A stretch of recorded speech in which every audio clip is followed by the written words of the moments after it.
السلام علیکم خوږو کتونکو، دا ویډیو ما تاسو ته راوړې ده چې څوک هم ایمو استعمال کوونکي دي.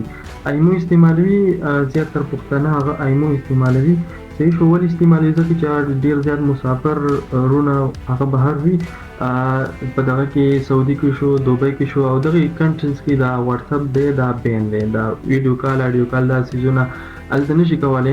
نو دې لپاره ایمو استعمال ډېر زیات دی هلته کې. ایمو کې بیا فضول نوټیفیکیشن او فضول څیزونه ډېر سیوا راځي.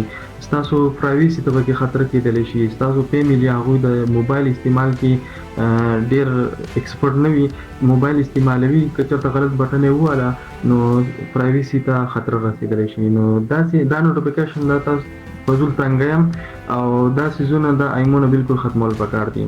نو دا سیټینګ په خپل ایمو کې وکړئ او دا څیزونه بالکل یې ختم کړئ. نو دا به تاسو څنګه ختموئ؟ تاسو به راشئ ایمو کې ستاسو کوم پروفایل دی هغې ته به راشئ او په دې کې به تاسو سیټینګ ته راشئ.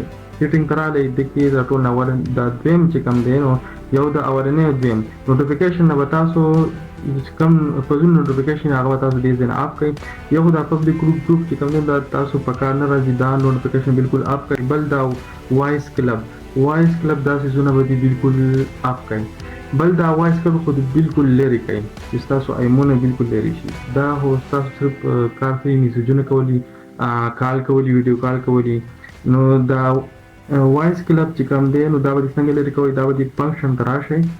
فنکشن کې به تاسو وایس کلب دی، دې ځای نه به دا بټن شنه شوي دی دا به تاسو اپ کړئ. دا بټن به تاسو اپ کړئ او دا ستاسو ایمو به بالکل صفا شي.